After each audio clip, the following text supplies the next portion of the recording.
जल्दी ही 60 सेकेंड या उससे भी कम समय में आप भारत से दूसरे देशों में पेमेंट कर पाएंगे। दरअसल इस समय क्रॉस बॉर्डर यूपीआई जैसी सर्विस पर काम चल रहा है। ये काम हो रहा है प्रोजेक्ट नेक्सस के जरिए। भारत आसियान के कई देशों के साथ इस प्रोजेक्ट पर काम कर रहा है। इन देशों में मलेशिया, सिंगापुर, फिलीपींस और थाईलैंड शामिल हैं। क्या है ये प्रोजेक्ट और किस तरह आपको विदेशों में चंद सेकंड में पेमेंट की सुविधा मिलेगी, ये सब कुछ हम जानेंगे इस वीडियो में। भारत, मलेशिया, सिंगापुर, फिलीपींस और थाईलैंड के सेंट्रल बैंक मिलकर इस प्रोजेक्ट पर काम कर रहे हैं। ये प्रोजेक्ट BIS यानी बैंक फॉर इंटरनेशनल सेटलमेंट्स के अधीन चल रहा है। ये सभी देश इस प्रोजेक्ट के लाइव इंप्लीमेंटेशन पर काम कर रहे हैं।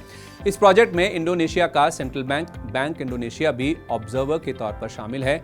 बाद में इंडोनेशिया भी प्रोजेक्ट से जुड़ जाएगा। इस प्रोजेक्ट का मकसद दुनिया भर में अलग अलग डोमेस्टिक इंस्टेंट पेमेंट सिस्टम्स यानी IPS को कनेक्ट करके क्रॉस बॉर्डर पेमेंट की सुविधा को बढ़ावा देना है।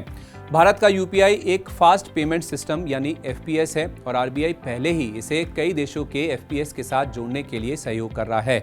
नेक्सस प्लेटफॉर्म का मकसद cross border person to person यानी P2P और पर्सन टू मर्चेंट यानी P2M पेमेंट की सुविधा उपलब्ध कराना है।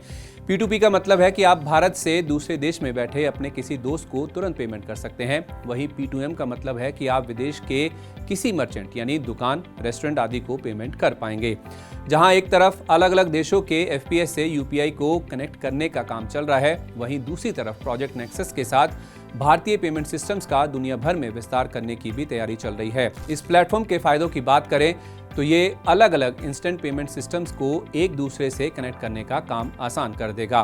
किसी देश के पेमेंट सिस्टम ऑपरेटर को दूसरे देश के ऑपरेटर के साथ अलग से कनेक्ट करने के बजाय ऑपरेटर को केवल नेक्सस प्लेटफॉर्म पर कनेक्ट करना होगा। ये सिंगल कनेक्शन अपने नेटवर्क के जरिए सभी दूसरे देशों में पेमेंट के लिए एक फास्ट पेमेंट सिस्टम मुहैया कराता है। इससे ये तय है कि नेक्सस से इंस्टेंट क्रॉस बॉर्डर पेमेंट्स में काफ़ी तेजी आएगी। भारत और आसियान के कुछ देश इस प्लेटफॉर्म के संस्थापक सदस्य हैं। ये पहले देश होंगे जहां इस प्लेटफॉर्म का इस्तेमाल किया जाएगा। इन सभी देशों के सेंट्रल बैंक ने 30 जून 2024 को एक समझौते पर साइन किया था। ये प्लेटफॉर्म अगले 2 साल में काम करना शुरू कर सकता है। प्लेटफॉर्म पर आगे दूसरे देश भी जुड़ सकते हैं। इस तरह इंटरनेशनल पेमेंट में काफ़ी आसानी होगी।